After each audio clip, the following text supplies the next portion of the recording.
je vais refaire mon bonjour. Vincent Gautret, directeur du Centre de recherche en public. Bonjour à tous, surtout à distance et quelques-uns dans la salle. Merci de revenir pour ces conférences hybrides que nous tentons depuis quelques semaines maintenant de réinitier pour tenter de régénérer un petit peu la vie à l'université qui a beaucoup perdu sur ce point-là, en tout cas depuis 2 ans. Merci de venir à cette première activité en fait, sur les acteurs de la justice. C'est un cycle de conférences en fait, dans le cadre du regroupement stratégique que le CRDP effectue. La première année, c'était sur les écoles de la régulation. Donc, on a fait principalement 2 activités pour montrer comment le phénomène d'école pouvait se créer. La deuxième, celle-ci, c'est un cycle sur 3 ans, c'était sur les acteurs de la justice, et notamment comment les acteurs de la justice, structurés ou non, sont capables de générer de la justice sociale. Et celle de l'an prochain, dont je ne m'occuperai pas, mais que j'avais déterminé dans la demande de subvention qu'on avait fait justement auprès du FRQ, ce sont les espaces de justice. Et où là encore, on aura des espaces traditionnels, des espaces non traditionnels. Et dans le cadre de cette activité-là, donc sur les acteurs, on a eu Emmanuel Berdin qui nous parlait des juges, justice sociale et juges, Fabien Ginin qui est venu parler des arbitres. On devait avoir une activité qui a été annulée sur les travailleurs sociaux. On a eu une légiste aussi qui est venue évoquer comment ces éléments de justice peuvent apparaître. Les avocats, avec une approche d'un sociologue français, M. Bastard. On a eu Florian Martin-Marité, dans un contexte un peu similaire d'ailleurs aux dénonciations, qui est venu parler des lanceurs d'alerte. Et aujourd'hui, nous avons un vrai plaisir, d'avoir professeur Raphaël Gagnon, que je connais depuis un autre siècle. Oui, d'un peu de date. Et parce qu'on était sur les mêmes bancs au doctorat. Oui, mais tu étais plus vieux que moi. Oh. De toute façon, on va couper au montage. Donc, professeur Rachel Chagnon, que je regrette déjà un petit peu d'avoir invité là, qui va nous parler d'un autre phénomène, encore une fois, qui nous intéressait beaucoup, où on voit apparaître des dénonciateurs, en fait souvent des dénonciatrices, qui utilisent les médias sociaux pour faire état d'abus qu'elles ont subis dans le passé. Donc l'idée, justement, c'est d'évaluer au regard de ce spectre des acteurs, des actrices, des acteurs institutionnels ou non, des acteurs structurés ou non, comment on est en mesure, justement, en bout de ligne, capable de promouvoir une certaine idée de la justice, une certaine idée de la justice sociale. Et donc, dans le cas présent, pour les dénonciations sur les médias sociaux, il m'apparaissait en fait qu'il importait d'avoir quelqu'un qui fasse état de faits qui existent depuis 2017, je pense, à peu près 2016-2017, et d'analyser un phénomène qui a été forcément plein d'émotions, et puis d'avoir une présentation, je dirais, pas plus froide, mais plus posée sur ce phénomène-là, donc pour minimalement faire l'état des lieux, mais aussi voir comment le droit est en mesure de proposer certaines solutions. Alors, j'ai déjà dit quelques mots sur professeur Rachel Chagnon, avocate de formation, directrice du département des sciences juridiques de l'Université de Québec à Montréal, à l'UQAM. Elle s'intéresse aux questions liées aux politiques publiques en matière d'égalité et de non-discrimination. Elle a participé à plusieurs projets de recherche portant notamment sur l'impact de la loi sur l'équité en matière d'emploi sur le travail des femmes. Donc toujours, très souvent dans ses travaux, avec une approche féministe des enjeux légaux, en fait, une approche critique, si je peux me permettre, une certaine forme d'approche critique qui est, je pense, tant au regard du sujet d'analyse que sur l'approche, un très intéressant sujet en fait, que l'on étudie au CRDP, en fait, qui est même dans l'ADN du CRDP, donc tant l'approche critique que l'objet d'analyse que constituent les phénomènes liés à la justice. Alors, juste un petit élément de pratico-pratique. À la fin, Sylvain Lafleur, le coordonnateur scientifique du CRDP, que je remercie encore une fois pour son aide, pour l'organisation des conférences notamment, vais vous donner un mot de passe via le chat ou via la parole pour ceux qui sont ici, qui vous permettra d'avoir donc la formation continue à 1h30 pour barreau, notaire ou autre. Merci infiniment, Rachel. Un vrai plaisir. Ouais. Ben, écoute, oui, un vrai plaisir d'être ici, de retrouver mon alma mater, même brièvement, parce que je suis, comme tu me faisais remarquer, je suis non seulement une bachelière, mais j'ai fait aussi une partie de mes études de cycle de deuxième. En fait, j'ai fait mes études de deuxième cycle ici à l'Université de Montréal. Donc, hein? Oui, c'est vrai. C'était hier? Oui. C'était peut-être avant hier. Donc, qui va être à sa retraite aujourd'hui. Donc, c'est un plaisir de venir pour parler d'un sujet, en fait, qui, tout est dans tout, comme dit le poète, parce que ce dont je vais vous parler, c'est un sujet sur lequel j'ai beaucoup travaillé dans un cycle qui a commencé en 2012 et qui est en parachèvement en ce moment, parce qu'à l'automne de cette année, on devrait rendre notre dernier rapport sur ce cycle de recherche des victimes de violences sexuelles face au système judiciaire. Donc, dans une première étape, on s'était intéressé aux victimes elles-mêmes pour aller voir leurs paroles, qu'est-ce qu'elles reprochaient au système de justice, pourquoi, dans certains cas, justement, elles décidaient de ne pas faire affaire avec. Dans un deuxième temps, on est allé voir, donner la parole à des intervenantes et des intervenants qui accompagnent ces personnes-là dans le système.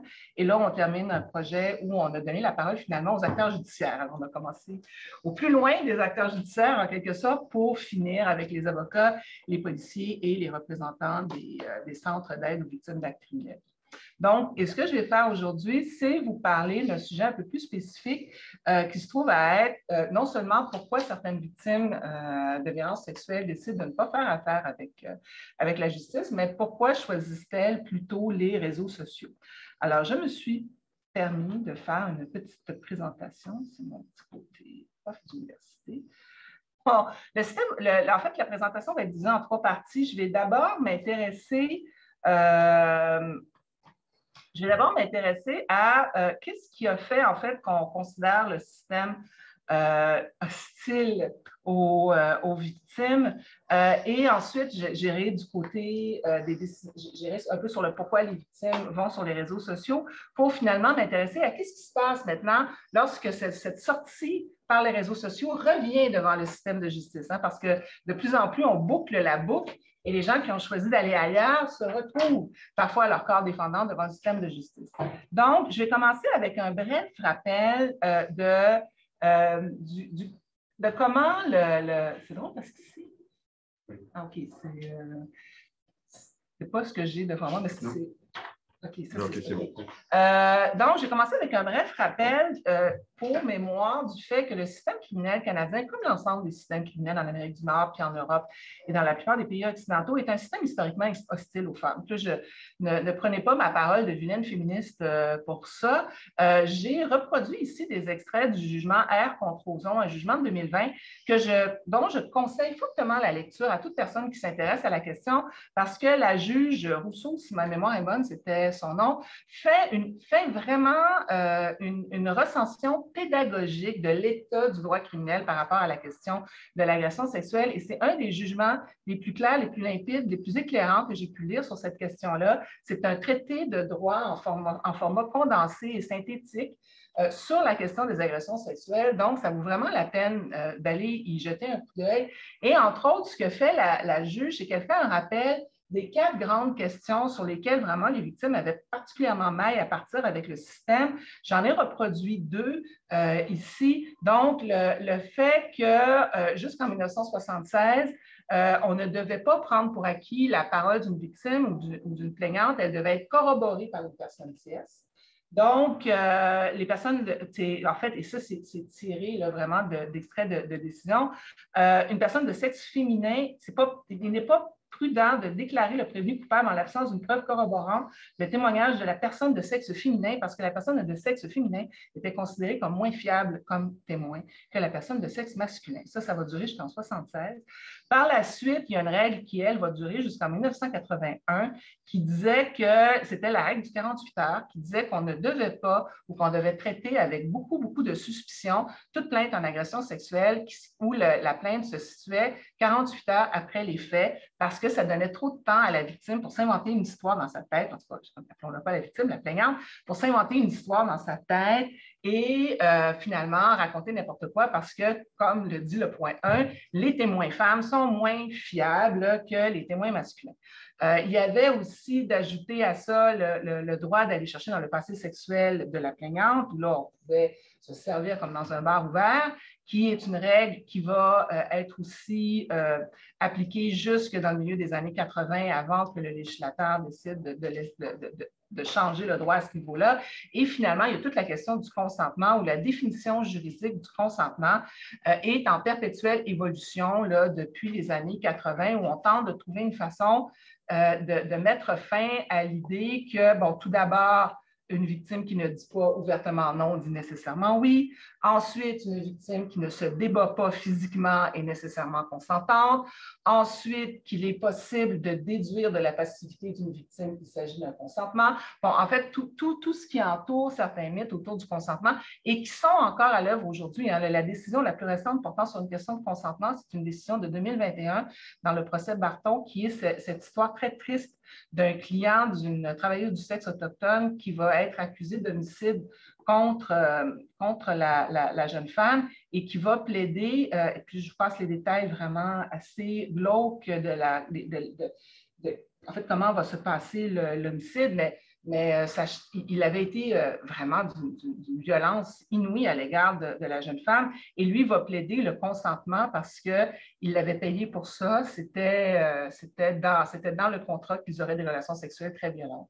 Et elle avait accepté, donc elle avait consenti. Et là, ça rentre dans la question très intéressante de à quoi consent une travailleuse du sexe, qui est encore le tabou qu'on n'a pas encore très exploré. Et c'était quand même fascinant de voir en 2021 des juges de la Cour d'appel devoir dire qu'une victime d'agression sexuelle, surtout quand ça conduit à son décès, ne peut avoir consenti à des actes de violence qui pouvaient entraîner sa mort. Il a fallu se rendre en Cour d'appel pour arriver à cette décision. Donc, on est un peu dans ce contexte-là. Donc, on peut comprendre pourquoi dans ce contexte-là, ça peut apparaître difficile, voire impensable à des victimes de se diriger vers le système judiciaire. Pour ajouter justement sur la question plus contemporaine, parce que là, certains pourraient me dire, oui, mais là, vous nous parlez, Mme Chagnon, de choses anciennes, 82, c'était dans un autre millénaire. Mais même encore aujourd'hui, de façon plus contemporaine, des études continuent de nous démontrer qu'il y a quand même des préjugés assez importants qui perdurent à l'égard des personnes plaignantes en matière d'agression sexuelle. Là, je vous parle, en fait, je vous donne ici 3 enquêtes qui sont quand même assez récentes. Une grande enquête du Globe and Mail qui a démontré en 2017 que la plupart des corps policiers canadiens avaient une tendance à vraiment classer très rapidement, en tout cas plus rapidement, les plaintes en agression sexuelle que les autres plaintes en matière de crimes contre la personne, puis à un point tel que plusieurs corps policiers ont dû reprendre ces dossiers-là. Puis dans certains cas, ça a mené vers des nouvelles mises en accusation, alors que c'est des dossiers qu'on avait classés sans suite. Il y a aussi les recherches des 2 professeurs, Ellen Craig de l'Université de Colombie-Britannique et Julie Desrosiers de l'Université Laval, qui démontrent vraiment les biais encore très vifs qu'entretiennent les professionnels du droit, avocats, juges, à l'égard des victimes d'agression sexuelle. Je prendrai le cas d'Ellen Craig, qui a écrit en 2018 le livre « Putting Trial on Trials », où elle fait l'analyse d'une centaine de transcripts de procès en matière criminelle pour démontrer à quel point les avocats utilisent encore des conceptualisations de l'agression sexuelle empreintes des préjugés les plus grossiers. Et pour donner de l'eau à mon moulin à cet argument-là, je reviens avec le jugement Roson, où la juge, passant l'un après l'autre les différents arguments soulevés par les avocats de la défense pour porter atteinte à la crédibilité de la victime, avait entre autres soutenu que la victime avait déposé plainte à l'encontre de M. Roson parce qu'elle voulait se venger de lui pour Dieu sait quelle raison. Et la juge rejette cette ligne d'argumentaire-là en écrivant ainsi l'argument, cet argument-là qu'elle agirait par vengeance, formulé par la défense, ne trouve aucun ancrage dans la preuve présentée. Il ne se fonde que sur des mythes et stéréotypes révolus depuis longtemps en lien avec le comportement attendu des victimes d'infractions sexuelles et en lien avec la supposée nature rancunière de la femme. Et à 2 reprises dans sa décision, d'ailleurs, la juge va noter la tendance lourde des avocats de M. Rozon à utiliser dans leur rhétorique des arguments qui ne sont pas basés sur les faits, mais essentiellement sur des stéréotypes issus d'un autre âge. Et là, on est dans une décision quand même qui date de 2020 et des avocats vedettes qui, dans certains cas, donnent même des formations à des étudiants de droit. Donc, c'est quand même assez troublant. Et là, je me permets de faire un petit éditorial, de voir que des avocats en 2020 vont encore avoir recours aux préjugés les plus grossiers pour défendre leurs clients. Et je trouve que c'est même une atteinte à notre serment d'office parce que je ne suis plus avocate en pratique, mais dans une autre vie, j'ai prêté serment d'office, je suis officière de justice et je trouve ça un peu triste de voir que des officiers de justice vont à l'encontre des règles les plus essentielles de l'éthique et se permettre de traîner des plaignantes dans la boue et d'utiliser les préjugés les plus grossiers pour essayer de les casser ou de les intimider, alors qu'il me semble que même lorsqu'on est en défense, on peut gagner son procès en étant rigoureux, courtois et éthique. C'est la fin de ma petite parenthèse éditoriale.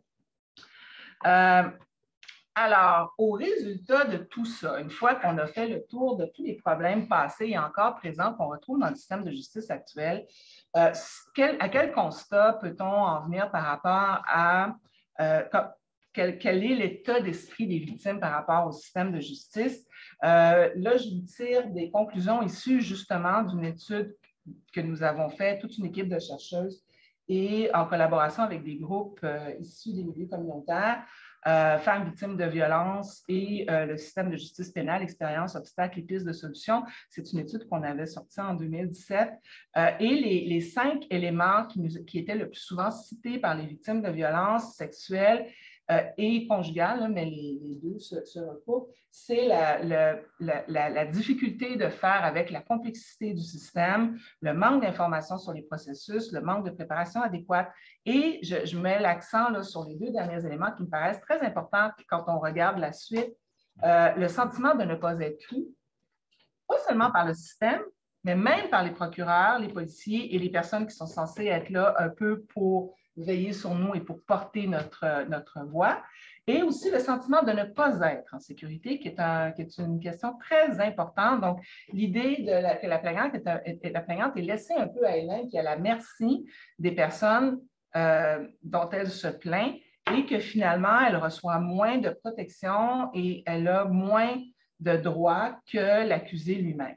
Ce qui est une critique qui revient très souvent de la part des victimes de découvrir que finalement, l'accusé semble avoir beaucoup plus de droits qu'elle dans le processus.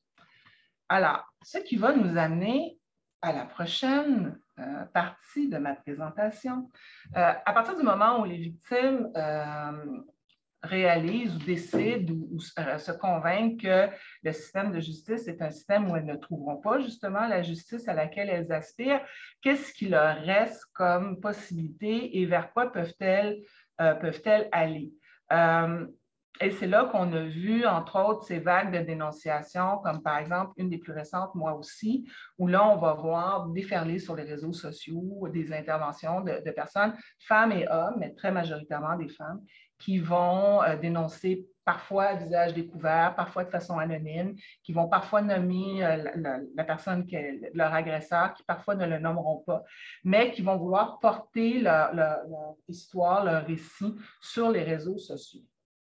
Alors, tout d'abord, et là, à partir de maintenant, je vais me baser, entre autres, sur une étude extrêmement intéressante qui a été menée par 2 chercheuses de l'UQAM en communication, les professeurs Chantal Aurousseau et Christine Thoer, qui ont mené toute une étude et qui sont allées parler justement à des victimes qui ont dénoncé sur les réseaux sociaux et qui se sont intéressées aux motivations de ces femmes-là, à la raison de leur intervention et qui ont fait en 2018 une étude, un rapport extrêmement intéressant et éclairant.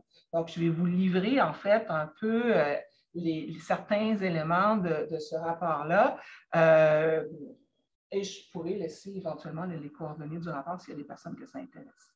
Je vais commencer par essayer de mettre en nuance certains éléments de langage par rapport à comment on définit ce que font les personnes qui décident d'aller sur les réseaux sociaux. On va parler beaucoup de dénoncer, on va parler beaucoup de témoigner, on va poser beaucoup de questions par rapport à ce témoignage-là versus, par exemple, le droit à la présomption d'innocence. Mais ce qu'il faut comprendre, c'est qu'aux yeux des personnes qui décident de porter leur récit sur les réseaux sociaux, il y a plusieurs motivateurs et c'est réducteur de parler soit uniquement de témoignage ou soit uniquement de dénonciation. Puis là, il y a différents mots là, que j'ai inscrits ici, le commentaire, témoignage, dévoilement, dénonciation, récit. Le commentaire revient une deuxième fois. Parce que ces différents mots-là ou ces différentes dénotations-là vont aussi dans le sens de ce que cherchent à faire les victimes. Certaines cherchent à dénoncer, certaines veulent témoigner, certaines veulent dévoiler ce qui leur est arrivé, le sortir de leur intimité pour un peu en même temps le mettre à l'extérieur d'elles et aller chercher des signes de sympathie, profiter de l'oreille empathique d'un groupe qui peuvent comprendre un peu ce qui leur est arrivé. Donc, il y a vraiment toute une foule de motivateurs qui sont parfois qui viennent se mêler les uns aux autres et qui rendent la lecture de ce que font ces personnes-là quand même assez complexe. Comme le dit Plummer, qui a travaillé sur cette question-là à partir du début des années 90, les personnes qui témoignent ou qui vont dévoiler leur agression le font souvent dans un cheminement personnel vers un processus de guérison ou vers un processus de rédemption. C'est ce qui permet à la personne victime de reprendre un peu un certain contrôle de sa vie, de se refixer comme la personne en maîtrise de son récit et éventuellement d'être reconnue comme une véritable victime. Et donc, il faut comprendre cet acte-là vraiment comme faisant partie d'un processus beaucoup plus long et beaucoup complexe vers une guérison psychologique de la personne qui a été agressée. Une autre chose qu'il faut avoir à l'esprit, c'est que ça a commencé bien avant MeToo, toutes ces choses. Cette espèce de tentation-là ou d'élan-là des victimes de vouloir partager ce qui leur est arrivé, on le remarque dès l'arrivée du web. En fait, ça va être à travers des blogs, ça va être à travers différents sites où on va avoir des victimes qui vont chercher à se regrouper, à chercher à se soutenir les unes les autres et à partager sur le drame qui leur est arrivé. Et là, vous avez des photos ici d'un projet qui s'appelait Unbreakable, qui est un projet qui date de 2011, où vous aviez, puis ça, c'est le premier, là, tous les autres, après, ont copié le concept. C'est les premières là, qui débarquaient avec leur pancarte où elles disaient en quelques mots ce qui leur était arrivé, parfois c'était le nom de l'agresseur, parfois c'était quelques mots sur ce qui leur était arrivé, parfois c'était quelques mots sur ce qu'elles ressentaient. Et l'idée du projet Unbreakable, c'était de se prendre en photo, de se faire prendre en photo avec cette pancarte-là. Et là, on retrouvait toute une série de personnes qui témoignaient comme ça de leur agression. D'ailleurs, je pense que ce projet-là est toujours en ligne encore aujourd'hui. Et c'est des centaines et des centaines hein, de beaucoup, très, très majoritairement des femmes, mais aussi des hommes qui vont témoigner dans Unbreakable. Donc, ce qu'on remarque, c'est que depuis les années 2010, des vagues de dénonciation ou des vagues où on a interpellé où on a voulu mettre en lumière le phénomène des agressions sexuelles, c'est vraiment quelque chose qui va être récurrent sur le web. Et avant MeToo, il y avait eu aussi agression non dénoncée, là, crime never reported, je ne me souviens plus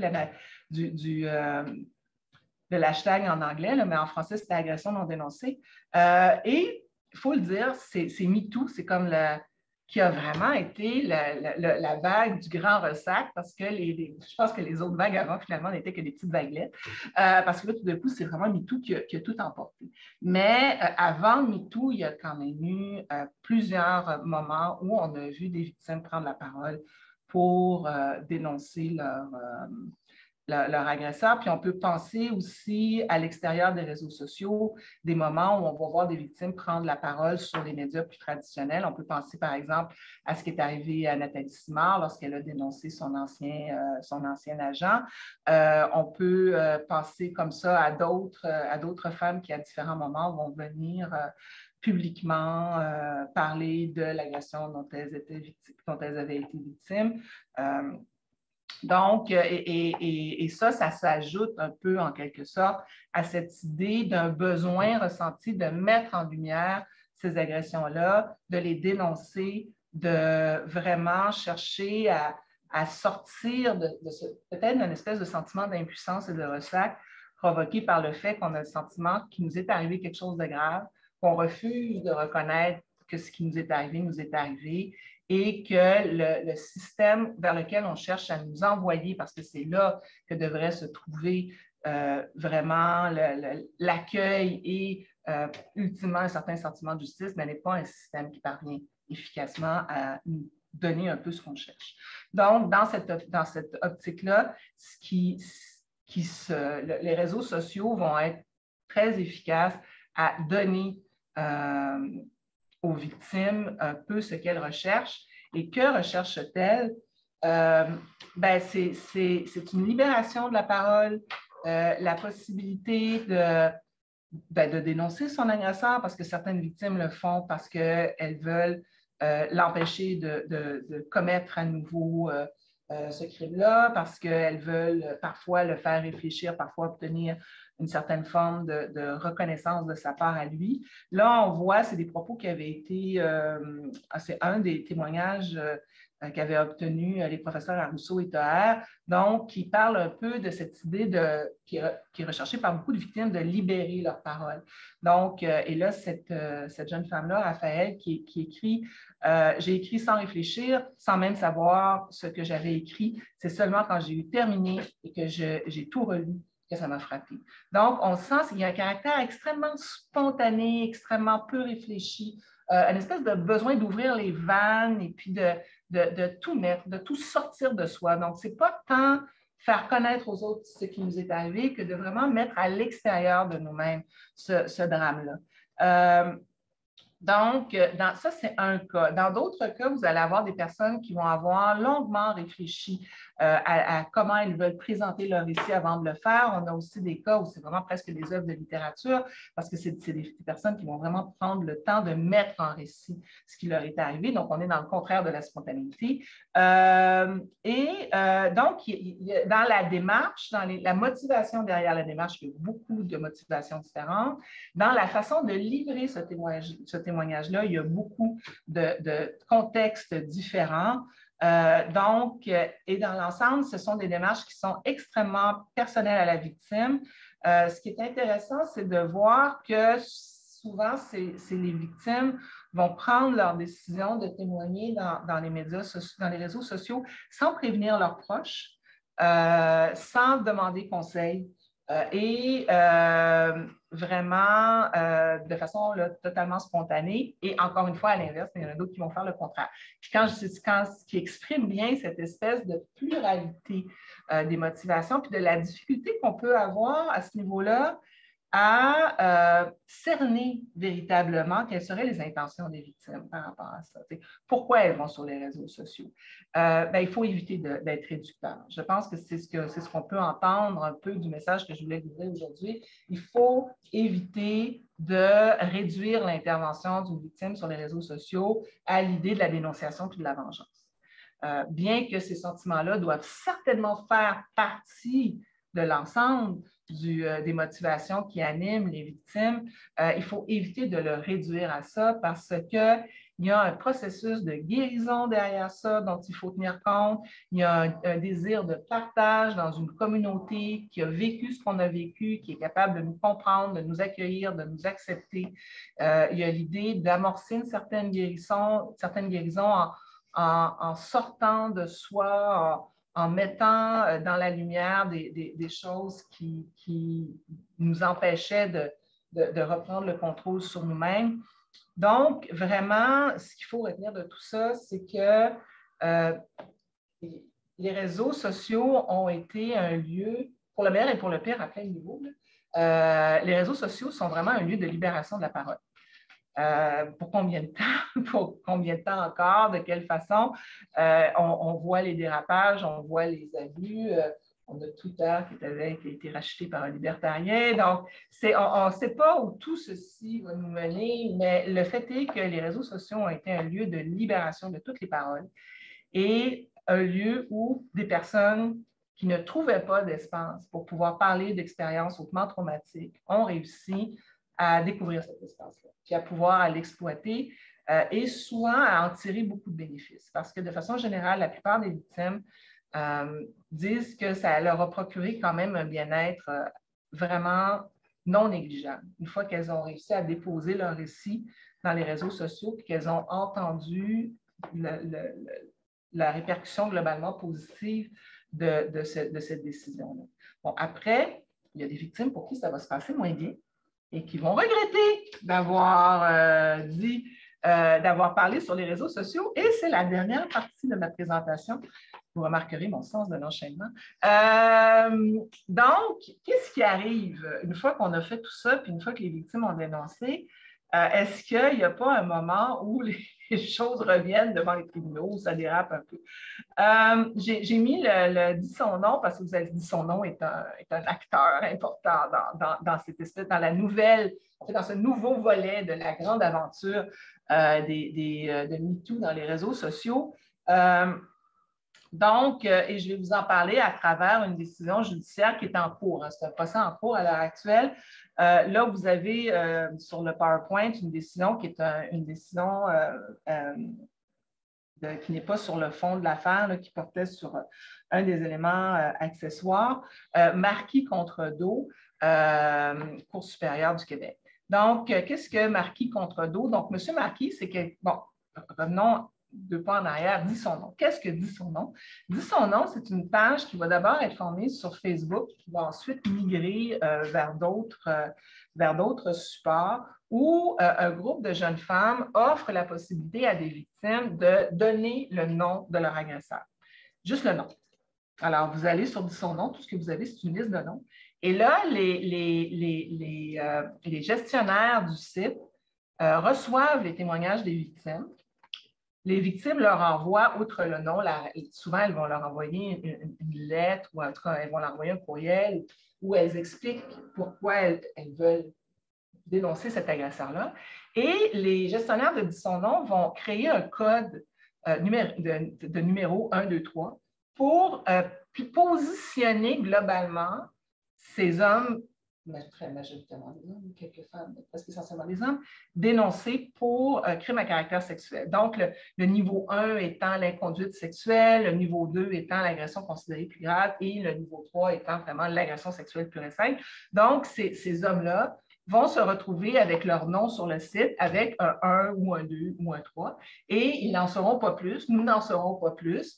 Et ben, dans certains cas, il y a des personnes qui vont aller voir, puis qui vont aller voir les noms, puis qui vont dire « Ah, ton nom est sur Dit son nom. » Et bon, ça va causer beaucoup de désagréments. Semble-t-il qu'il y a même des gens qui vont perdre leur emploi. Donc, ça il peut y avoir des conséquences quand même assez importantes. Et M. Marquis fait partie des gens pour qui les conséquences de retrouver son nom sur le site de Dit son nom vont avoir des conséquences importantes. Il va donc entreprendre des poursuites contre les gestionnaires de Dit son nom et contre Facebook aussi. Dans un premier temps, son procès contre Facebook, ça n'aura pas de suite, mais il va entreprendre un procès contre les gestionnaires du site. Et là, on est dans la décision que je vous cite ici brièvement, qui est extrêmement intéressante. C'est toute une discussion en marge du procès principal où les 2 gestionnaires de Dit son nom ne veulent pas dire leur nom. Donc, une des 2 gestionnaires va accepter que son nom soit nommé publiquement dans les procédures, mais la deuxième, qui va être résumée sous le nom de AA, va demander à garder son nom confidentiel à travers toutes les procédures. Et là, la première, et ça, c'est une des premières choses sur lesquelles le tribunal va trancher. D'une part, est-ce que AA doit dire son nom. Et d'autre part, ça, c'est intéressant parce que M. Marquis demandait aussi aux gestionnaires de déposer les noms des personnes qui l'avaient dénoncé, ainsi que toute la documentation afférente à leur dénonciation. En fait, dans un premier temps, M. Marquis était pas mal plus ambitieux.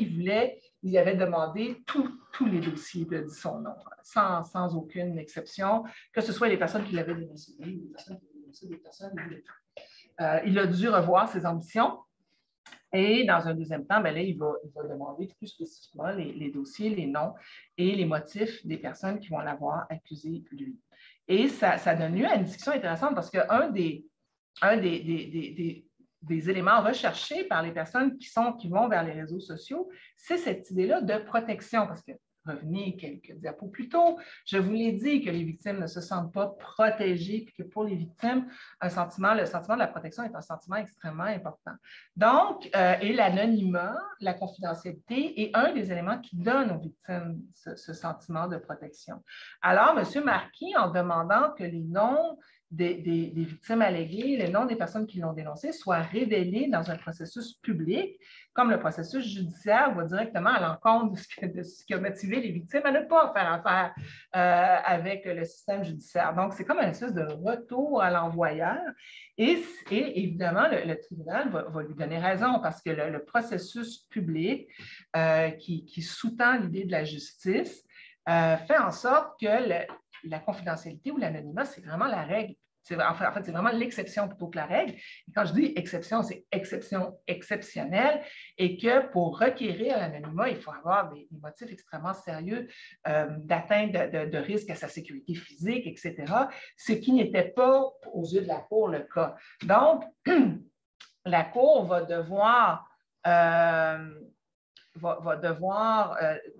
en venir à la conclusion que tout d'abord, Mme AA va devoir communiquer son identité, puis accepter que son identité soit communiquée. Mais, et c'est encore plus intéressant, la Cour va dire que les victimes alléguées vont elles aussi devoir se faire connaître d'une manière ou d'une autre. Et oui, M. Marquis va pouvoir avoir accès à leurs coordonnées.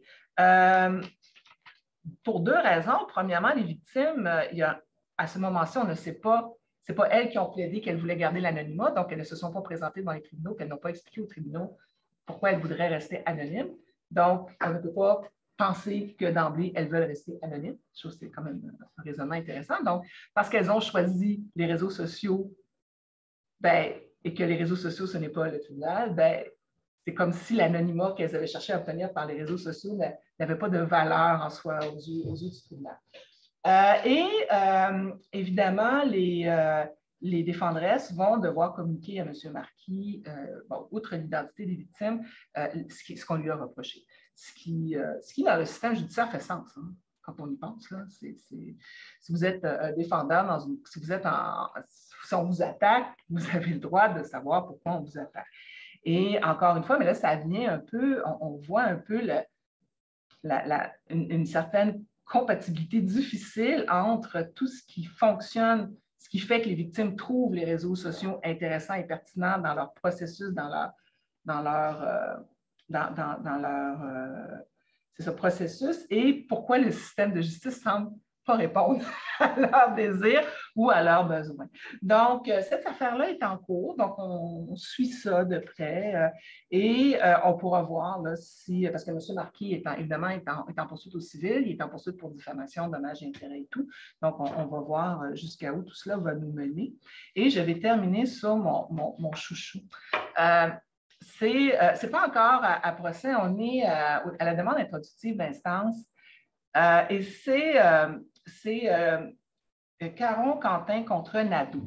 Et ça, c'est la quadrature du cercle. C'est vraiment le monde du réel qui rejoint le monde virtuel parce qu'il s'agit de deux vedettes dont le védétariat est essentiellement virtuel. Ce sont, je vous présente Jamie et JP, je pense, qui sont deux vedettes d'Instagram. Et ces deux personnes n'existent que sur les réseaux sociaux.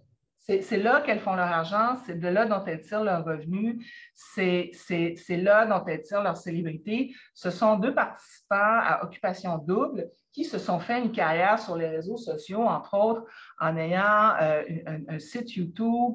Où ils faisaient des recettes véganes. Ce sont des YouTubeurs, ils ont des comptes Instagram. Elle a une centaine d'abonnés, une centaine de milliers. 100 000 et quelques abonnés à son compte Instagram. Lui en a comme 75 000 ou quelque chose comme ça. Là. Donc, ça c'est...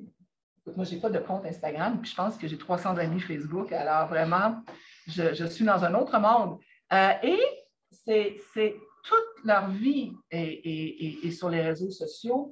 D'ailleurs, il y a des magazines à potins qui n'existent que sur les réseaux sociaux, comme Narcity, c'est fascinant parce que c'est une contraction de narcissisme et cité, Narcity, et ça dit ce que ça dit. Et toutes leurs aventures et leurs mésaventures sont là-dedans. Ils n'existent qu'à travers les réseaux sociaux et ils ont connu une séparation qui a été, ma foi, flamboyante sur les réseaux sociaux, après avoir été un couple flamboyant sur les réseaux sociaux. Et en 2019, elle a fait une dénonciation sur les réseaux sociaux où elle parlait du fait qu'elle avait été victime d'agressions sexuelles et de violences conjugales de la part de quelqu'un qu'elle ne nomme pas, mais que tout le monde identifie comme étant évidemment son ex-conjoint parce que c'est le couple bien en vue. Et tout ceci va dégénérer. Et là, on en est à un moment où M. Caron-Quentin a porté plainte en dommages-intérêts, a déposé une plainte en dommages-intérêts contre Mme Nadeau, où il accuse Mme Nadeau, à travers sa dénonciation sur les réseaux sociaux, d'avoir porté non seulement atteinte à sa réputation, de l'avoir diffamée, mais carrément d'avoir porté atteinte à son fonds de commerce.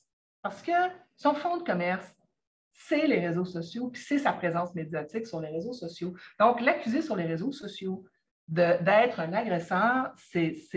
En tout cas, je trouve que c'est... Vraiment, on est dans l'espèce de mise en abîme totale, mais ça porte atteinte non seulement à sa réputation, mais ça porte atteinte carrément à son mode de vie.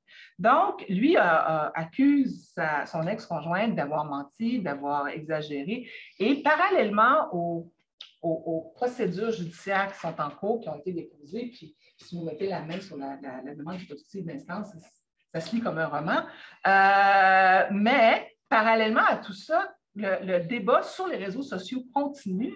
Et là, il y a tous les débordements sont possibles. Et chacun a leur fan club, hein? C'est des 100 000 abonnés d'un côté, pratiquement 100 000 de l'autre. Donc, ça donne lieu à toutes sortes de débordements. Dans le camp Caron-Quentin, il y a des YouTubeurs qui ont même mis en ligne des podcasts où ils invitent les gens à pratiquement à immoler par le feu Mme Nadeau parce que c'est épouvantable ce qu'elle aurait fait à ce pauvre JP. Donc, on assiste vraiment à une espèce de débordement qui est presque surréaliste. Et là, on voit la réalité des réseaux sociaux qui déborde sur le droit, qui redéborde sur les réseaux sociaux, et on voit tous les excès possibles et toutes les dérives possibles, non seulement du côté de la justice régulière, non seulement à travers le choc de cette femme-là qui va dénoncer sur les réseaux sociaux, puis qui ensuite va se retrouver devant les tribunaux parce qu'elle a dénoncé sur les réseaux sociaux, mais toutes les conséquences sur les réseaux sociaux pour les victimes de faire ce genre de dénonciation-là, parce qu'il y a non seulement des conséquences à dénoncer sur les réseaux sociaux, il y a non seulement des conséquences judiciaires potentielles et possibles, puis on le voit de plus en plus, il va y avoir des cas là, où ces choses-là vont revenir devant la justice mainstream, pourrait-on dire, mais il y a un risque réel de débordement sur les réseaux sociaux eux-mêmes. Et ça, on va le voir beaucoup aussi par rapport aux victimes de dénonciation, où là, il y a des organismes comme Julie Pop, par exemple, qui s'intéressent beaucoup à la protection des victimes d'agressions sexuelles, qui ont été confrontés là, à des témoignages de victimes, bon, beaucoup de lettres de mise en demeure, beaucoup de menaces de recours aux tribunaux, mais aussi beaucoup de menaces sur les réseaux sociaux contre les victimes. Et là, ben, se pose la question comment on réagit à ça. Est-ce que pour le moment, il n'y a pas de victimes qui ont porté plainte contre des personnes qui les ont menacées.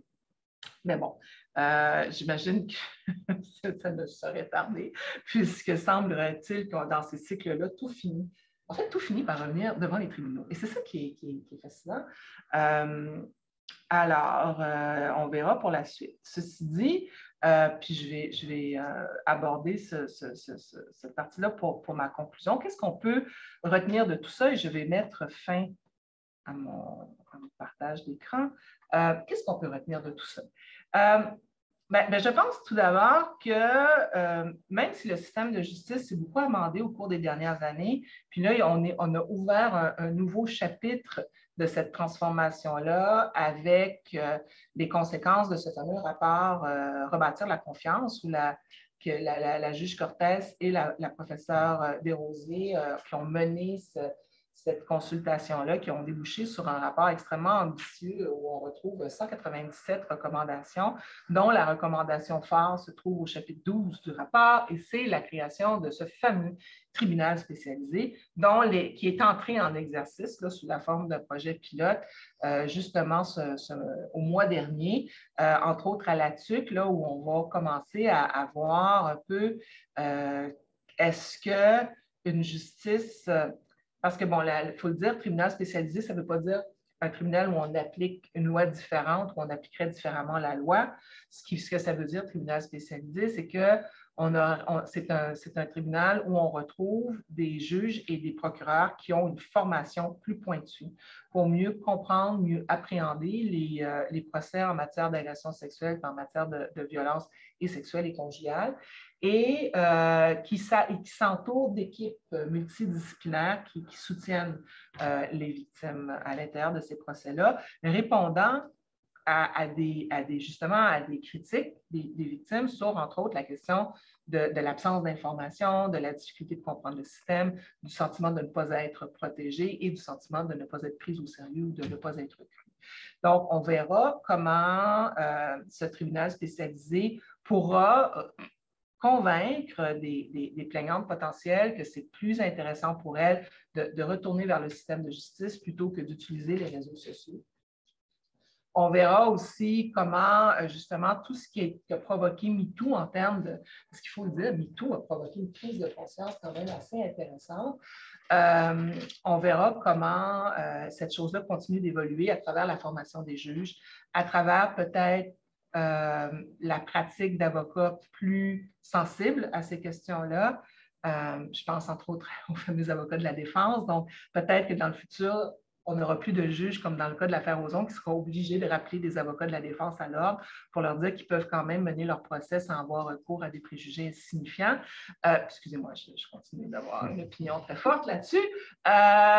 Et on pourra voir un peu si le système de justice, puis je pense que, bon, en tant que professeur de droit, c'est quand même quelque chose dans lequel je crois profondément. Moi, j'aimerais mieux que les victimes se tournent vers la justice. Je pense qu'on peut non seulement obtenir une justice pour les victimes, mais je pense que la justice participe justement d'une prise de conscience collective par rapport à ces questions-là, puis à une amélioration globale par rapport à ces questions-là. Ceci dit, je pense qu'on aurait tort de penser que cette histoire d'amour entre les victimes et les réseaux sociaux, puis je parle vraiment d'une histoire d'amour parce que c'est vraiment un lieu où il y a une majorité de victimes réussissent à obtenir un sentiment de réparation, de partage, de justice, qu'elles n'obtiennent pas autrement. Moi, je pense que ça ne va pas aller en s'amenuisant. Je pense que les réseaux sociaux vont continuer d'occuper cet espace-là, puis vont continuer d'être un lieu important pour les victimes. Puis si je me fie à la dernière décision dont je vous ai parlé, Quentin contre Nadeau, là, on est devant une génération qui vit à travers les réseaux sociaux. Toute leur vie est sur les réseaux sociaux.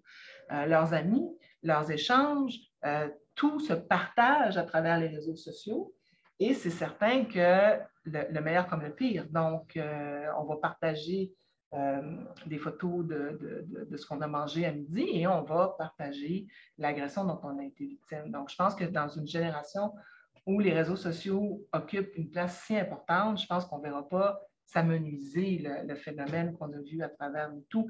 Je pense même qu'on risque d'avoir plus encore de procès Quentin-Nadeau. Je pense que c'est précurseur de certains futurs qui risquent, pour toutes les personnes qui sont nées avant Facebook, vont trouver difficile à suivre. Non, mais écoutez, moi, je parle de nés avant Facebook. Eux, ils ne sont même plus sur Facebook parce que pour eux autres, Facebook, c'est dépassé. Alors, ça risque il va y avoir des espèces d'incommunication générationnelle en vue par rapport à cette situation-là. Donc, ça, je pense que c'est quelque chose qu'il faut qu'on apprenne à appréhender. Ensuite, est-ce que cette décision-là d'aller se faire justice ou d'aller chercher une certaine justice ou d'être entendu sur les réseaux sociaux règle tout ou règle beaucoup de choses? Bon, j'ai soulevé quand même certaines réserves. Je pense qu'elles se poursuivent. Je pense qu'il ne faut pas perdre de vue que les réseaux sociaux sont aussi un endroit où on peut assister quand même à certains débordements, voire même à une certaine violence virtuelle. Est-ce que ça répond à tous les besoins des victimes? Je ne crois pas. Mais ça sera mon mot de la fin avant de rentrer dans la période de questions. Je pense que non seulement la justice, bon, et tant mieux si la justice a commencé à faire sa propre autocritique par rapport à comment elle accueille et comment elle traite les victimes de violences sexuelles. Et je pense que cette autocritique-là n'est pas terminée et qu'elle doit aller plus en profondeur et qu'elle est extrêmement nécessaire, mais qu'elle est en bonne voie. Et je pense qu'il y a une réflexion collective par rapport à, bon, premièrement, où on s'en va avec les réseaux sociaux. Je pense qu'il y a beaucoup de questions qu'on peut se poser par rapport à ça, mais je pense que collectivement, si on est sensible à tous les débordements potentiels que peuvent entraîner les réseaux sociaux, qu'on s'intéresse au sort des personnes dénoncées ou qu'on s'intéresse au sort des victimes, on est en droit de se poser certaines questions par rapport aux abus potentiels, aux problèmes potentiels, mais collectivement, on va devoir se demander comment on absorbe ou on résorbe ou on avance dans cette problématique-là, qui est la problématique des violences sexuelles, parce que ça ne va pas s'en aller. Et le droit criminel, même plus efficace, même optimal, ne répondra pas à tout. Ce n'est pas vrai que le droit criminel va donner à toutes les victimes d'inconduite sexuelle le sentiment de justice qu'elles espèrent. Ce n'est pas vrai que toutes les victimes vont vouloir aller vers le système criminel. Et ça, c'est une réflexion que je pense qu'on n'a pas encore vraiment abordée sérieusement et collectivement. Et un jour ou l'autre, il va falloir qu'on rentre là-dedans. On ne pourra pas faire l'économie de cette réflexion-là. Merci.